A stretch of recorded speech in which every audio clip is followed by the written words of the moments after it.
Thanks for coming. The format will be, I'm just going to give a brief introduction. I'll talk about what I know most about, which is Fulbright applications.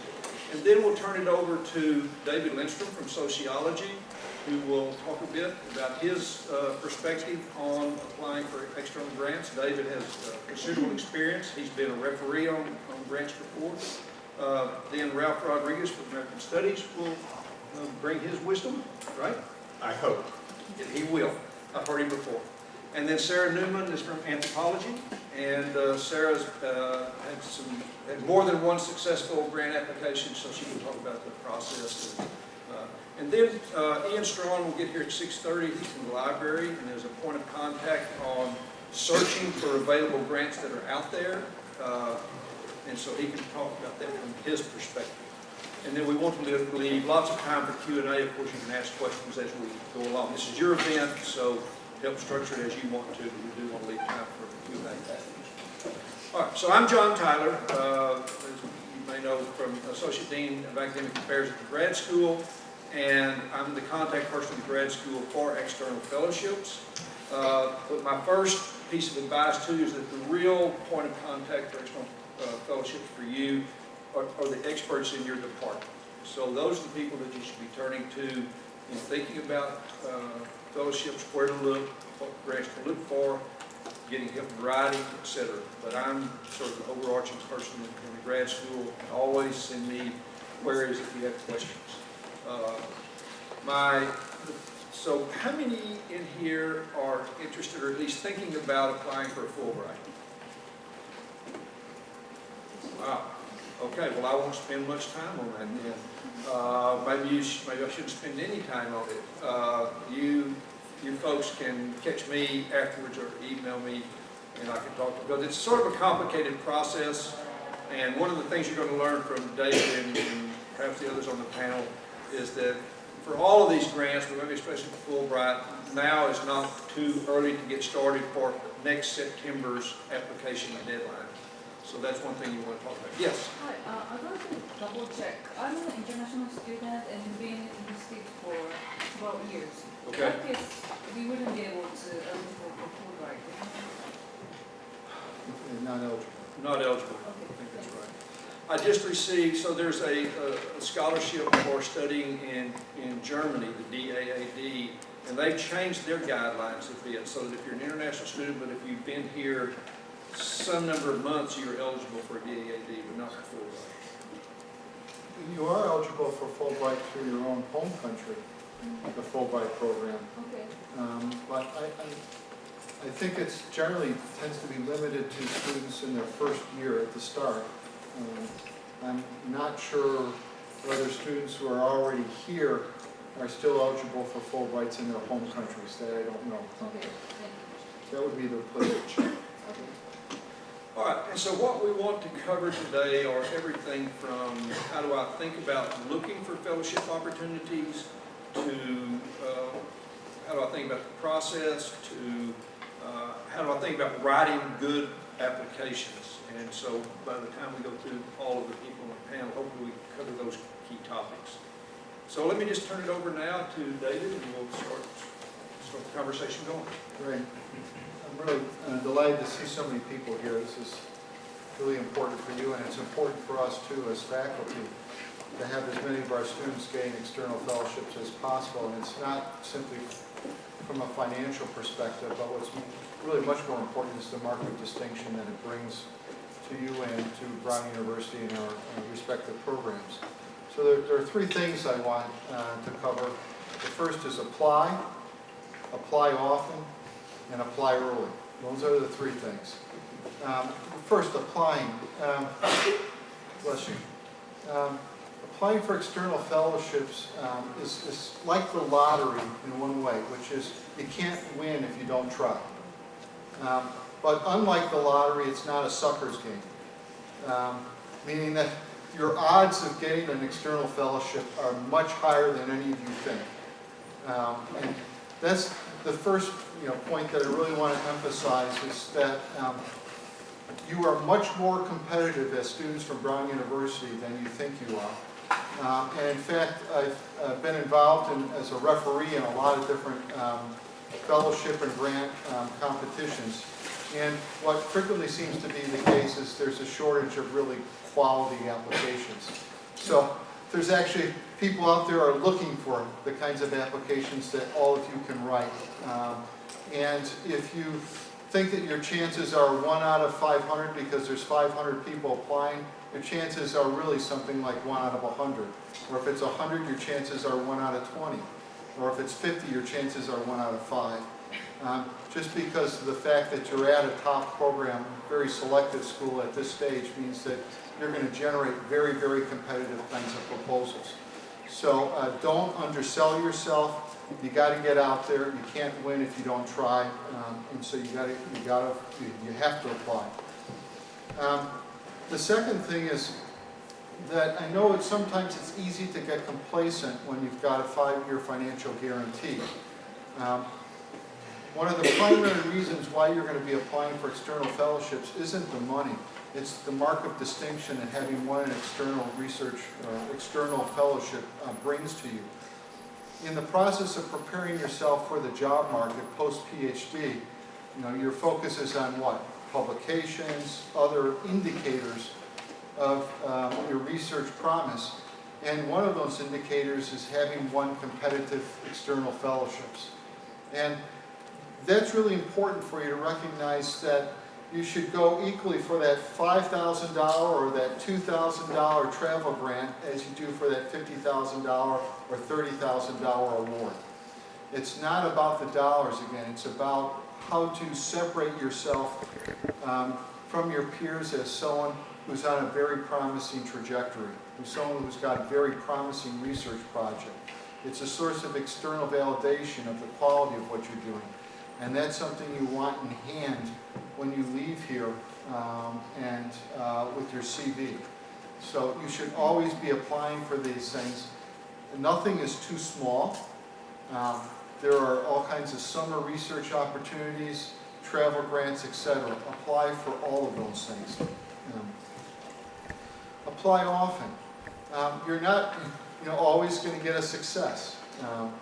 But the more applications you send out there, clearly you're going to increase the probabilities that you're going to get something.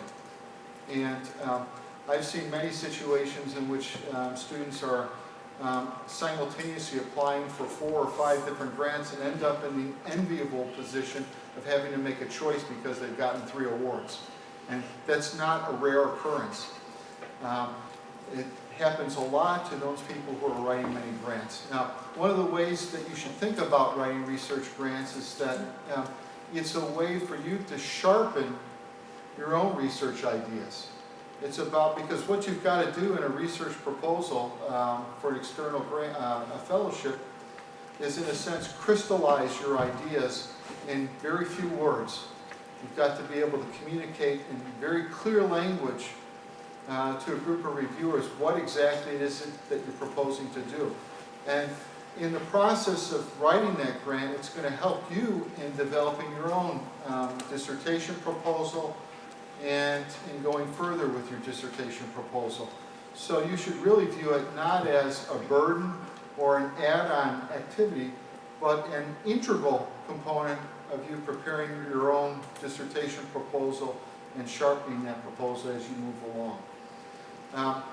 Many of these external fellowship opportunities will have similar kinds of requirements with respect to the content of your proposals.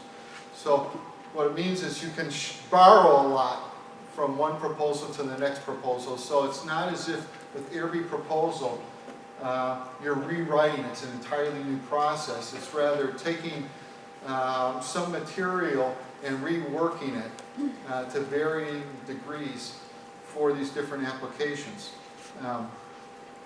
So there's enormous payback for you, even if you don't get the rewards. And I can tell you also that having applied for external fellowships grants, and even if you don't get any grants, it's going to factor into decisions within your department. And in the graduate school, I think I can say as well, in terms of 6-year support. So one of the things you're looking for is people who are actively out there searching to get money. Now, apply early. And as Dean Tyler alluded to in the case of both Fulbright and Fulbright-Hays, but particularly Fulbright, many of these competitions have deadlines that are months in advance of when money is actually going to be released. So if you're talking, for instance, about Fulbright, the time to prepare or begin preparing a Fulbright application is in the spring, 2 years ahead of the academic year in which you want to get the award. So if we're talking about spring right now of 2015, that's about an application that goes in fall 2015 for an award that's granted in 2016. So the lead time is long. Many of the applications for fellowship opportunities for the next academic year start coming up in the early fall. And then it moves forward, so you really got to think ahead. Now, that means for many of you that when you're actually applying, putting together an application, you may not have even defended your dissertation proposal at that date. Now, that should not stop you from applying for these grants. Do the best you can based on what you think your dissertation is going to look like. And again, use it as an opportunity to do advanced work on preparing your proposal. It's understood by funders that as you get closer to moving into the field or moving into an archive or something, that your project will have evolved and developed in potentially new ways between the time you submitted a proposal and the time that you've got a grant in hand and you're actually doing the work. It's an ongoing, dynamic process. Things change. So you're not, in a sense, bound to every detail that you say in the proposal that you submitted, because it's an evolving, it's a work in process. The other reason why it's really important to apply early, begin early in the search process, is that you want to get feedback from your advisors. And you should never feel that it's an imposition on your advisor to ask for them to read drafts of your proposals. That's part of their job. So it's an expectation that they should be looking at this. Most proposals for fellowship applications also tend not to be that long. What you should understand is that it's equally in the interest of your faculty and your departments to see you get these kinds of awards as it is for you. Because again, it elevates the stature of the department when students from a program are out there getting these highly prestigious and competitive fellowship awards. Getting feedback early is going to have a huge impact on the quality of your proposal. I've sat for many years reviewing internally Fulbright, graduate Fulbright applications, and was always, saddened, I guess, is in a sense, when people came in with good ideas that they hadn't bounced off before anyone, before they went through the interview process. And as reviewers, we could see the potential promise in the proposals and the research ideas, but we had to evaluate people on the basis of what was in hand and what we saw. And so it was always sad to see kids who had good ideas, but hadn't done the advanced footwork in developing those ideas in advance of the competition. So you are not going to have a competitive proposal if you put it together, slap it together 2 days before it's due. I mean, it just requires a lot of thought, a lot of work, and so you really need to start early on these things. So that's everything I wanted to cover. Great, thanks. I would add a corollary to the idea of applying to different opportunities is when you are looking for opportunities out there. So you've got your research, and it's usually a narrowly defined, sharply defined research question. Studying labor supply in Ecuador as something happens, right? There may not be an opportunity out there that hits right on that. But there may well be opportunities out there that if you kind of think more broadly about what you're studying, oh, you know, if I kind of craft it this way, it would actually fit this opportunity. And if I craft it a different way, it could fit a completely different opportunity. So think broadly about your research when you're looking at opportunities, even as you have to, as a researcher, sharpen it, you know, very much to get the research done and to do a good job. Okay? Those two are sort of different things. You have to think differently when you're bringing your research to opportunities that are out there. One thing, if I could just add in, is if you're in the humanities in particular, there are so many more fellowship opportunities than you think there are, particularly if you're in history or something, because there are so many regional historical associations. I mean, the grad school used to have I don't know, you still have a book this thick of fellowship opportunities. We don't do books anymore. There are no books anymore, but they're on databases. But there are so many opportunities out there, and that some of them that are so narrowly defined. And so part of this is the search process is just finding a match. There's, I mean, so many historical societies that are interested in Civil War battlefields, you know, or regional this or that. That there's money for the taking out there. It's just doing your background work and identifying those opportunities. $1,000 here, $4,000 there, it starts to add up. And again, it's a mark of distinction for you. And Ian Straughn will be here to talk to us about finding opportunities. Right? Thanks. Hey, thank you all for coming out. I'd like to think I am that variable that made you come out, but I know it's the food and the hour. So this is mainly for humanities people, maybe some soft social sciences, but certainly not science, or I wouldn't want to claim that it works in that area. I have 9 things to tell you, or 9 rubrics. So this is Nick Hornby. That's how I would organize it. And these are little things before the 9. This goes to what David's saying. I would say in addition to a mark of distinction, it's people betting on you. People willing to take a bet on you is good evidence to get people to take a bet on you again and again. So you want this so that you can say in your letters for jobs, your letters for additional fellowships, you have to do the humble brag. I was honored to receive an ACLS fellowship to fund my dissertation, ta-da-ta. This plays out for your advisors as well, writing letters of recs. It plays out when you're going to publish your book. So you always want people betting on you, or in real estate lingo, always be closing. You're just always closing the deal, always closing the deal. What's this about? I am closing. The other thing to bear in mind, I was just writing for one of my dissertation students a letter of rec and going over the proposal with her. Have to bear in mind, non-specialists are reading what you write, so the jargon has to be pulled out. If you and I get excited about Derridian erasure, I assure you that the historian that's reading probably doesn't get excited about Derridian erasure, so find another way to talk about that. First, now we're to the 9. 3 terrific sources. I think John has passed these on to you, or has in the past. Thinking Like Your Editor by Susan Rabiner and Alfred Fortunato is a book. It's mainly for pitching your book to commercial presses, but it's all about getting that language right for non-specialists. 2, William Germano's Getting It Published. The it in question is your dissertation, but it has a great chapter on the book proposal, which will essentially be your fellowship proposal as well.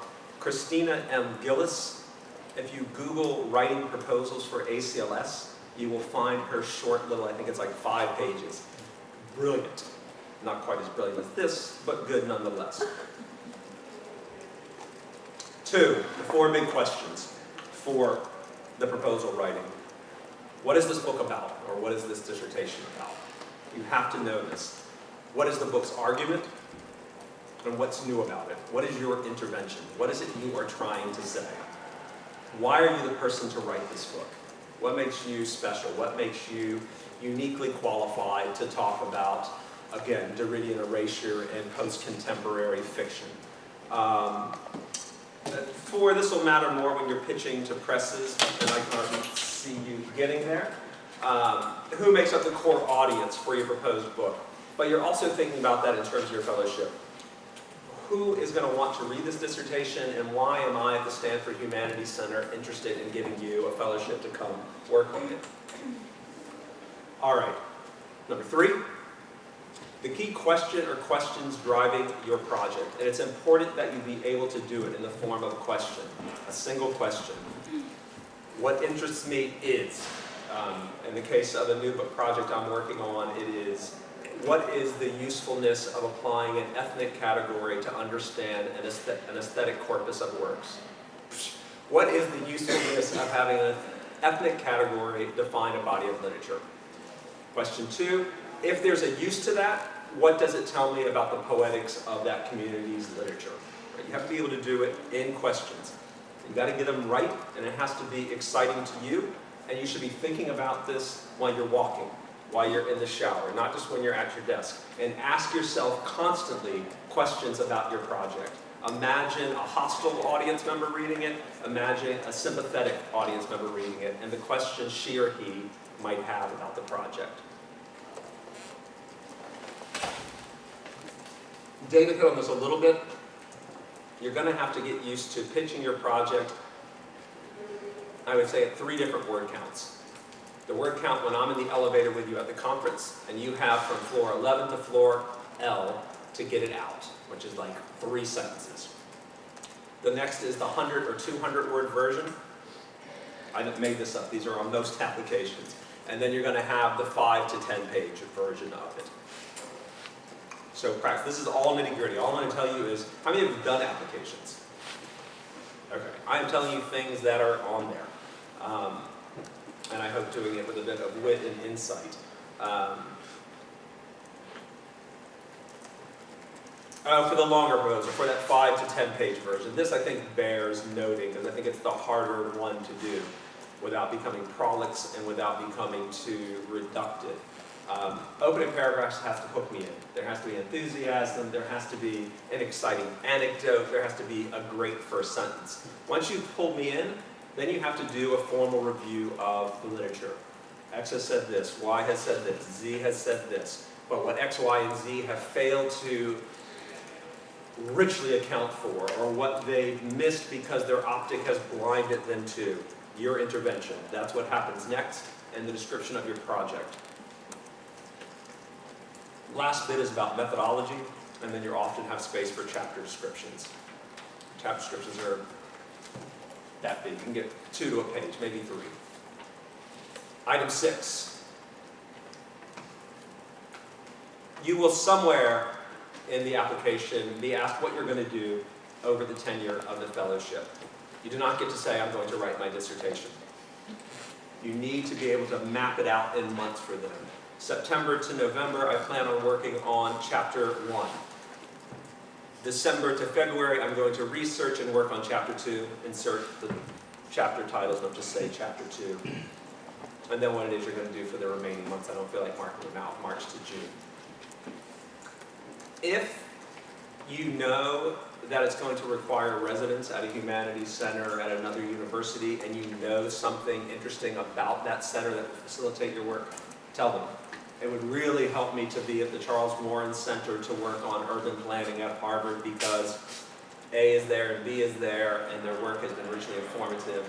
This archive is there, and I need to draw on this archive. Be as specific as you can. It's how you sell people. Gabriel Garcia Marquez famously gave this advice to a startup writer. You don't talk about a lot of butterflies in your story. You talk about 10,572 butterflies. Right? It becomes believable. The more specific you are, the more believable you are. You're likely going to need a working bibliography and a writing sample. That writing sample should be the best thing you have. If you have a published article, go with that, even if it's not from the dissertation. If it's not, and this goes back to what David was saying, it goes to the proposal as well as the writing sample, you need other eyes on that. There will be typos, and you won't catch them all. And there also may be moments of clumsiness that you want somebody giving you feedback on. Your letters of rec are nice. I would say, in my estimation, they count for about that much of whether you make the goal or not. Letters of rec in the US are all hyperbole. You ask me to write a letter of rec, I'm going to write a letter of rec because you're good. I'm not going to be like, well, you know, Dan's scholarship, it's overall slipshod, but there are moments of brilliance, and I feel like if he just had this award, he could become brilliant more and more often. It's not. It's just like, Dan is the best student. I have never seen such an intervention in queer studies as I've seen with this project. It is of the order of Lauren Berlant and Michael Warner. It is going to revolutionize the field. That is an American letter of recommendation. It is largely not helpful. You can scan and see if the person's got some, you can scan and see if someone's trying to tell you something between the lines, but what you do is more important. That's why all of your materials, these ones that I've been going through, need to be super polished. Give your letter writers plenty of read time, and make sure you give them your proposal letter. Actually, I had to call somebody today, not because she didn't give it to me, but I just need to be on the same page. Said, look, so I recall I've read 2 chapters, and you're working on another chapter now, and your pitch is that you're going to do these 3 chapters there.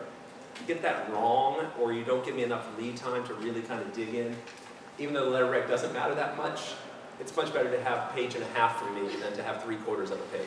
And I can give you 1.5 pages to 2 pages if I really know the project. Yeah, and the last thing is if you use Zotero to compile that working bibliography, it's only as good as Amazon or the library that entered that material, that pulls it down. So if you're going to cite Brown Gumshoe's Chicano detective fiction, the search for Chicano identity, and the library has keyed in detective fiction with a lowercase d, it's going to show up in your bibliography as lowercase d. You just want it to look good. That doesn't look professional. It should be capitalized. Yeah, that's what I got. Thank you, Rep. You're welcome. Sir? Okay, so I thought that I would talk a little bit more about my experience just with writing the application. Sort of, which we've talked about a little bit, but sort of to kind of go with some of the experience of reviewing applications that we've heard about. And we already talked a little bit about knowing your audience, right? But you can really get a good sense of that usually when you look at fellowship web pages and things like that, or if you talk to people who have had the fellowship or reviewed for that fellowship, then you really know whether it's, like, is it someone in your discipline that's reading your application? Is it someone who's an academic but outside your discipline? Or is it somebody who, you know, for the Fulbright, people in your discipline or other academics also read that, but then also it has to go to people that work in the embassies of the country that you are applying to. So you have to be able to write a proposal that talks to both of those people in, you know, whatever, 2 pages. And same thing, one of the fellowships that I have this year, the committee is, you know, a group of people working at JP Morgan. So it's like, you know, you have to be able to sort of find out who's going to be reading it and what they're going to, you know, what they're going to want to see or definitely not want to see, like Ralph saying the jargon and things like that. And then going along with that is kind of once you know who your audience is, you can try to find people who would be a similar audience and have them read your work. So of course you want your advisor to read everything you do.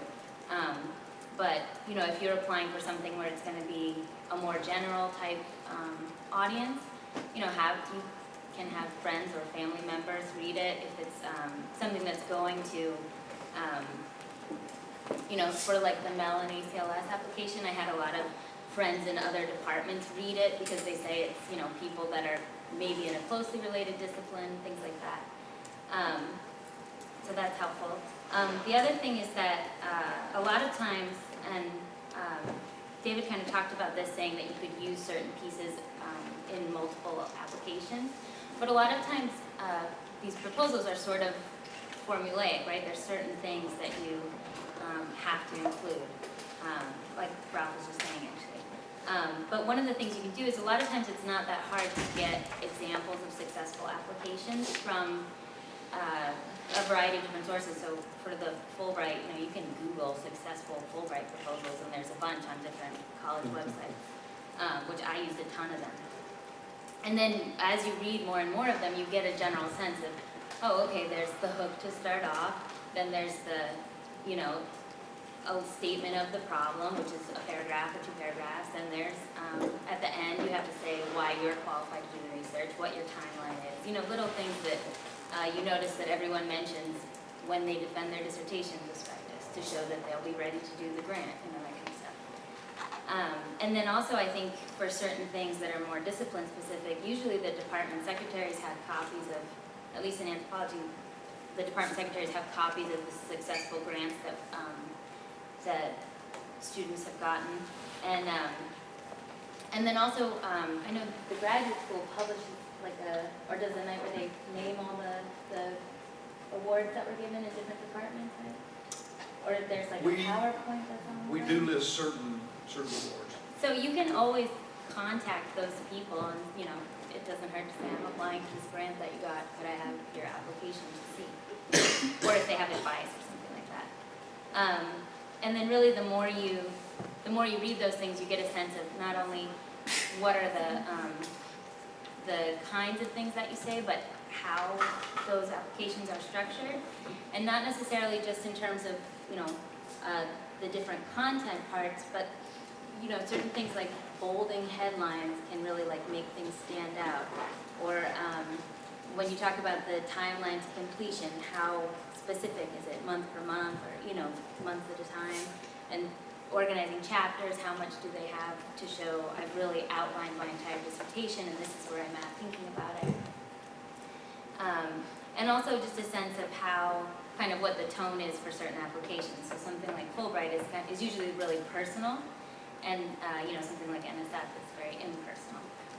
So you can get an idea of what the general idea is that people are looking for when they read the applications. And then the other thing, just kind of piggybacking on what David said, but really applying a lot and applying for everything and applying early, the more you do the grant writing, the better you get at it. It gets really easy. And so there's certain times where, I mean, I don't know if it's really easy, but you get better at it. And so, partially it's just because the more you do it, you know, you move along and your project gets clearer and everything. But you also, you know, you get a sense for how to pitch things and use some of the wording again and things like that.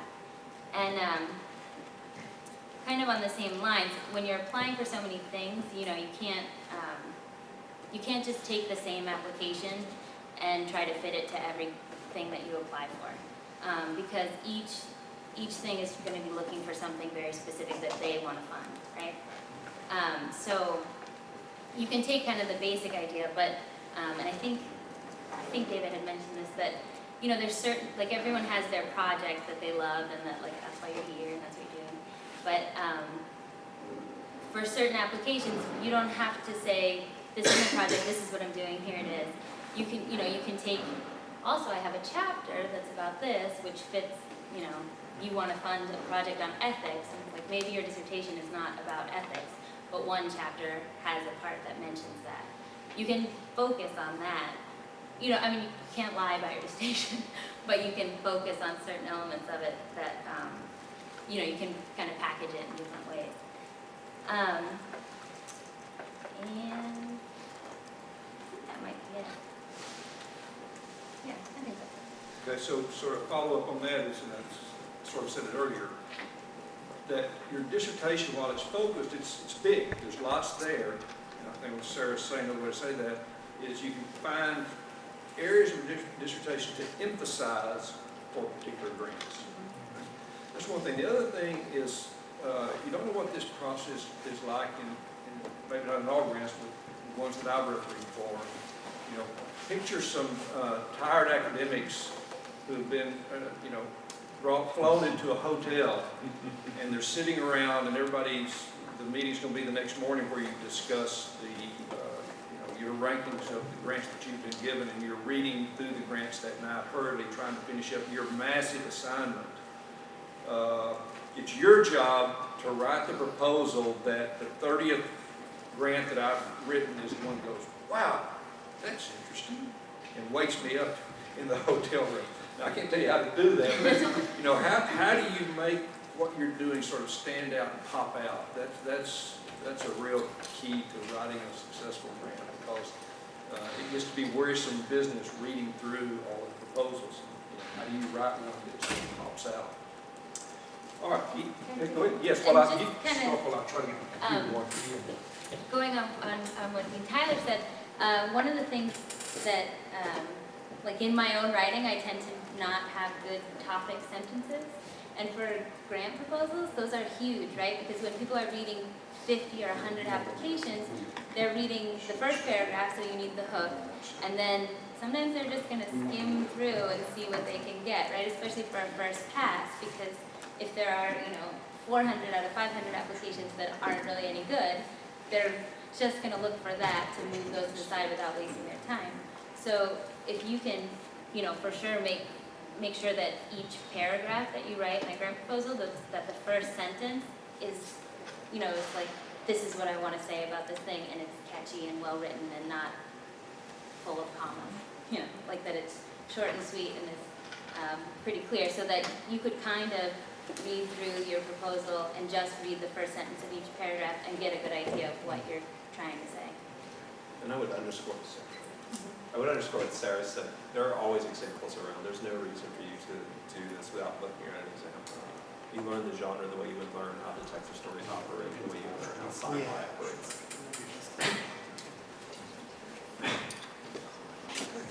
So now I have Ian Straughn from the library, and I'll turn it over to Ian, and I'll give the lapse to you.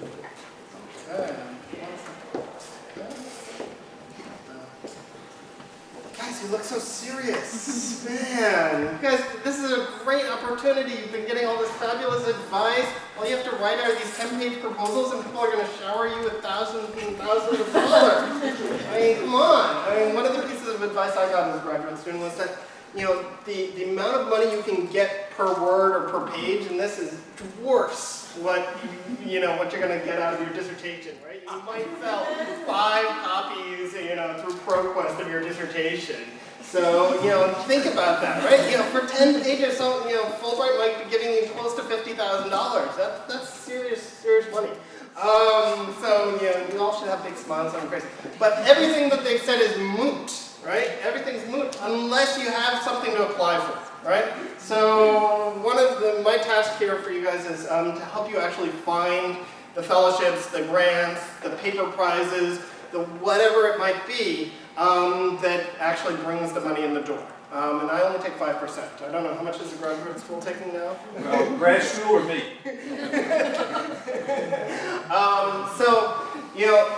One other piece of advice I might throw out before we get started on this is that, think about whether it's worth your while to actually apply for smaller things, especially earlier on, maybe in your first or your second year. And another piece of advice I got was that, success breeds success, right? Funders like to keep funding those that they've already started with, so if you get something small from them, it builds, right? The old adage, right? Success has 1,000 fathers and failure is an orphan, right? So, start, if it's okay to start small with some of these, maybe it's just to get you money to go to a conference for your discipline, right? The major annual conference for your discipline to present a paper. Okay, yeah, that's $500. But it goes on your CV and it builds you this track record, particularly a track record of external funding opportunities, right? That you've been validated, your work is being validated by those outside of the university. I mean, it's great to get internal funds as well, and we'll talk about those. So, you guys are hopefully familiar with the library's homepage. One thing I will point out for all of you is that, because Zotero was mentioned, I strongly recommend all of you start to learn a citation manager, whether it's Zotero, whether it's EndNote, I teach the EndNote classes, whether it's RefWorks, Mendeley, and you can find which things are being taught by going to workshops at the Brown Library. You can also, if you're interested, go to the citation pages. So what, did you see that? Right, we're in the help section, pick a research guide, scroll down until you find the one that says citations and copyright. And there it goes. So if you want to find out more about the potential citation managers out there and which ones you would be interested in, I suggest taking a look at that page. So it's very easy. It's libguides.brown.edu/citations. If you go to the EndNote one, you'll see my smiling face. All right. Let's go back to the... You got a haircut. Oh, that was years ago. The other guide that is most important for us today, if we go on to there, is the one that we have set up for grant resources. So I'm only going to demo this a little bit. I noticed some folks in this room have actually been to the full-on hour workshop that I run on grant finding. The next one I'm doing is November 7th. You can feel free to register for it now. You just missed the one that I did last week, sorry. But I run them pretty much every week, and if the demand builds up, I will run them more frequently. So on this page, there are a couple of things that I think are going to be particularly valuable for you guys. First and foremost are the two funding databases that we have. The first one, Pivot, is probably the one that I'm going to send you to primarily to start with. It is a database with over 25,000 different funding opportunities. Within Pivot, you can specify that you only want to see the ones that are eligible for graduate students. That way you don't see the NSF awards for $5 million that you have to be, a senior professor in biomed or something, right? So you can limit it to seeing only the ones that are eligible to you as a graduate student. And another very major concern that I often hear from graduate students and others as well is, I'm not a US citizen. I'm not eligible for all sorts of these grants that you have to be a US citizen. Within the Pivot tool, you can also filter out by citizenship which things are eligible to you. So you will not see those grants to which you are simply not eligible for because you don't hold a passport from the European Union, or you don't happen to be from Tajikistan, because there are so many research institutes in Tajikistan that are ready to fund you. Okay, so that's Pivot. The other one on there is Foundation Directory Online. That may be appropriate for some of you, depending on the nature of your work. Some in the education fields might find things. If part of your work is in collaboration with, say, a nonprofit, there may be opportunities for you there.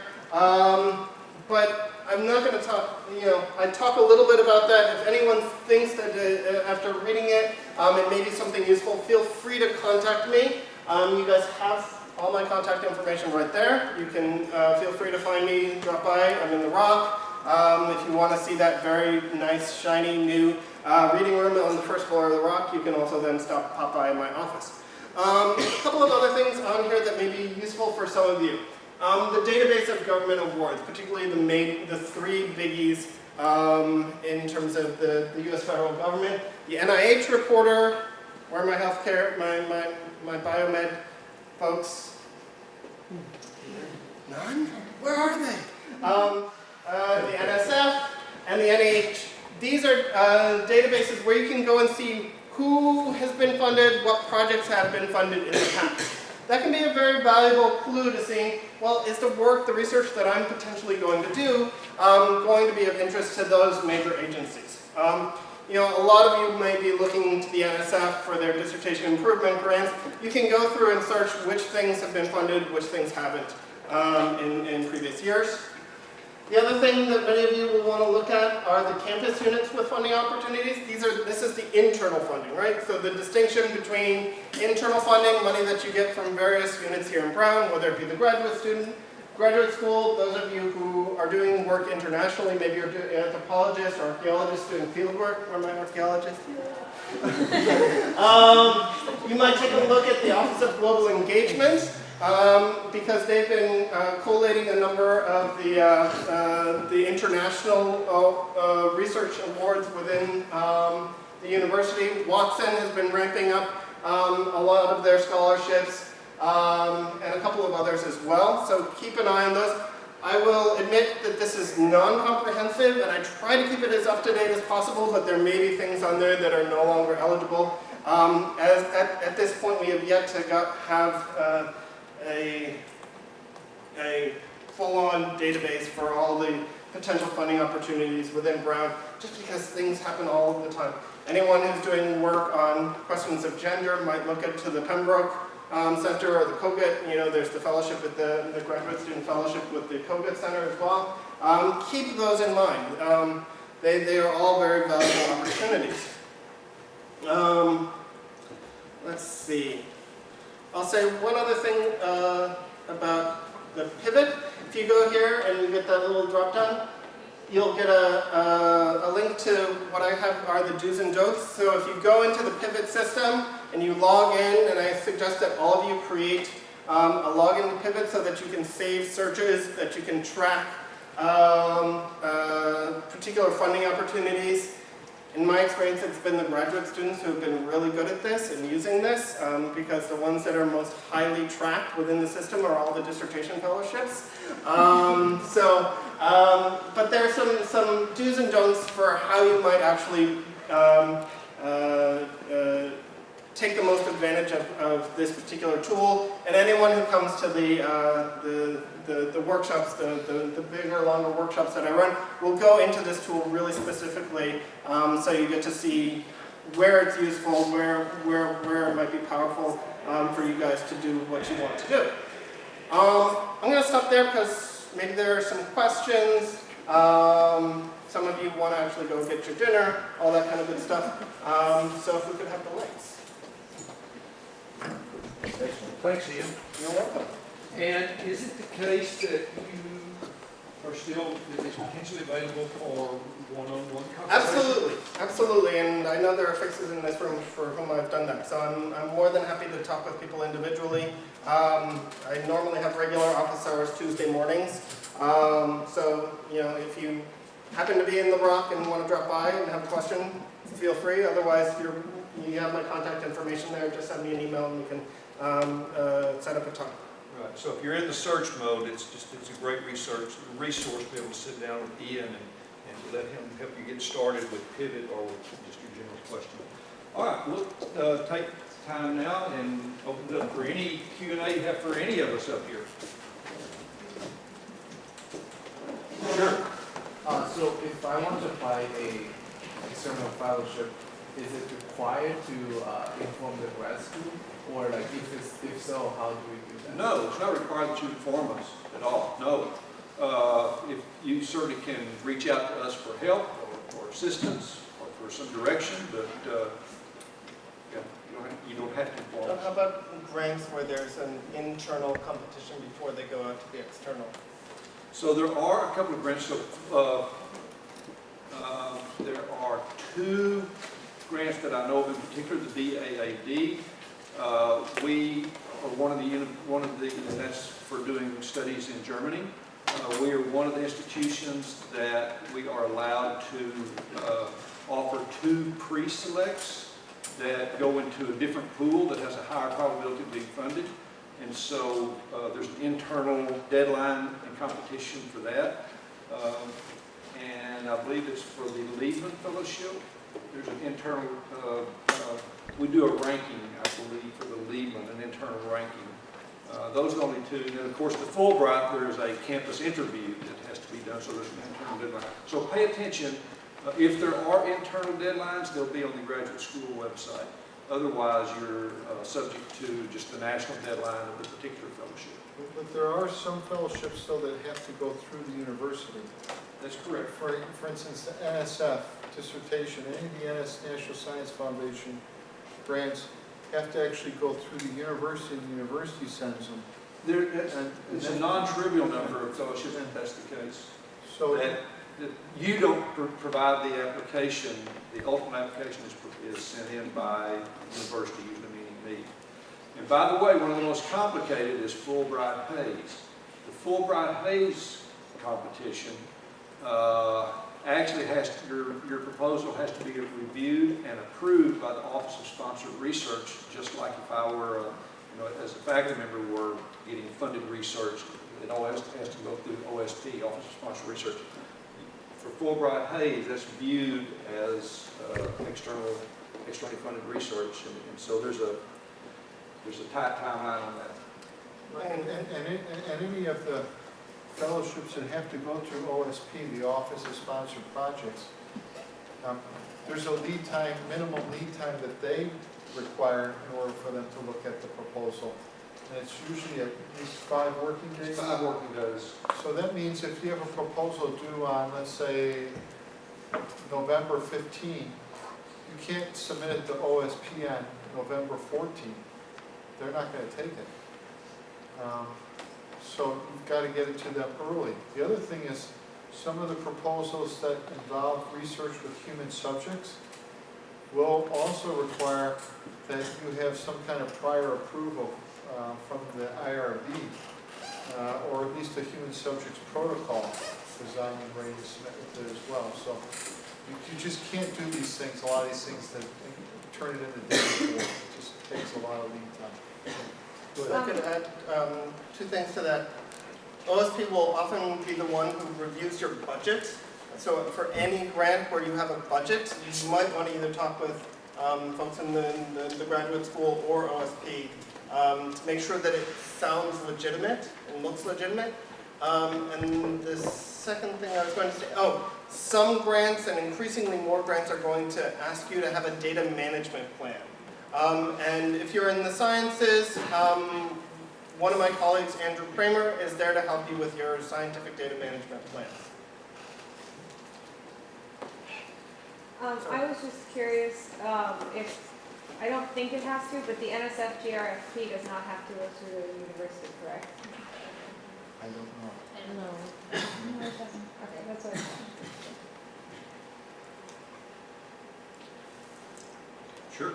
So several of you said that getting one fellowship sort of leads you to getting more and more fellowships, but what about those of us who have, how do you get started on that, I guess? One of the NSF application has a 3-page essay on relevant background experience, but I've switched disciplines entirely. This is my first year here, so I don't have a lot to speak for why I'm qualified on paper to do this. Do you have any tips for that?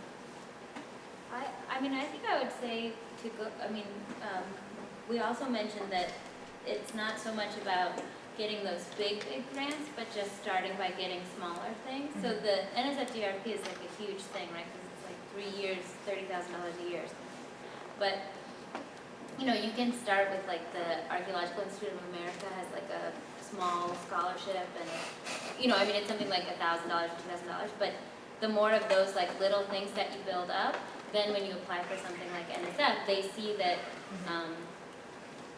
that other people outside of your advisor in your department are banking on you, right? So. And there are other ways too, like if you don't have those grants yet, your presentations of papers at conferences show you're an expert if you've managed to publish something small. But yeah, you do have to build a repertoire, and so some of the bigger ones that are going to ask for that, it's going to be harder to do it first. Also talk again to your advisor, because there's a lot of aspects that you don't recognize how valuable and important they are. Yeah. So having someone who has experience reviewing applications and so forth, can give you a lot of pointers. So many students, you just tend to undersell yourself, and you're much stronger than you recognize. To the extent that you have written for a smaller grant and either been successful or unsuccessful, it can help you out when you may be faced with a short time horizon. An example is that when we had the economic downturn, the Fulbright Hays was not funded by the Congress. It looked like it was going away. We kept waiting and waiting, and they said, we just don't know, we can't tell you yet. We finally got word, something like May 20th, that it had been funded by Congress, and the deadline for applications was June 10th. There was about a 3-week period, and this is the one that has to go before OSP. So as we were coming up to that, and students were asking me, all I could say was, we're not sure, but if it happens, it's going to be, go ahead and start writing it as if we're going to get it. Well, another way to square that circle is that I've written this proposal before for another grant, and that helps me to get ready to go on a short timeline if I have to.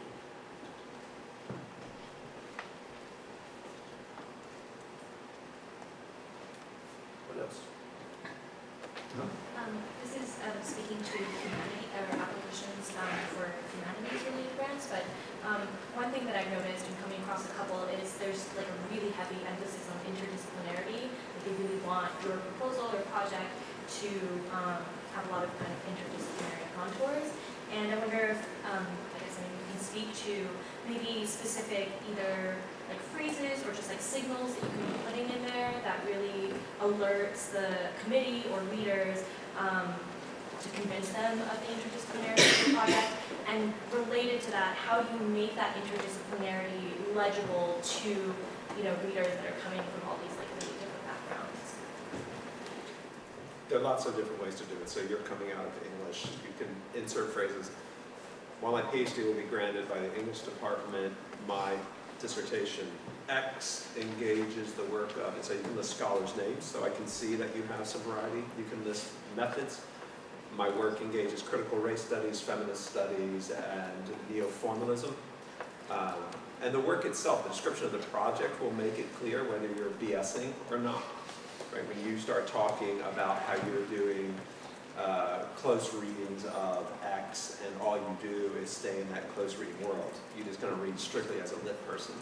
But if you bring in, you know, I don't know, Stuart Hall and Paul Gilroy and Sian Nye, I'm going to see some range in your project itself without you telegraphing it. And that's where letters of recommendation can also help. If all three of your letters of recommendation are from within your discipline, that doesn't necessarily demonstrate that you're actually working cross-disciplinarily. Good question.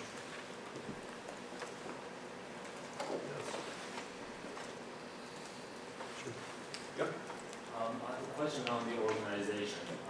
Is it better to put the explanation of the project before or after the literature review? They'll tell you how they want to see things, so generally. They're generally fairly structured, so most applications will tell you what they want to see and where they want to see it, generally. They're fairly specific. I don't know, in my field, I don't know, maybe Ralph and They're pretty structured, they're patterned. I would look at an example from whatever one you were applying for. If they're not giving you a structure, I personally don't want to see the lit review first. I want to see something that excites me first. I take it as a given that you can do the lit review, so when I get there, I'm moving quickly, but I don't even want to move through that. I'm reading 400 applications in the space of 3 weeks, so if you don't hook me in that first paragraph, I might read a little more breezily than if you hook me.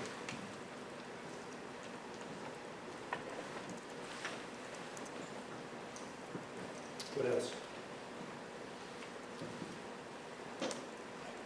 All right, if you have questions that you think of later that you haven't asked now, feel free to email those to me, and if I need to farm them out to one of our experts on the panel, I will do that if I get you an answer. But again, feel free to use me as a resource going forward. Thank you for taking the time to come tonight. This was really a great showing, and causes us to want to do more of this to help you. So thanks very much.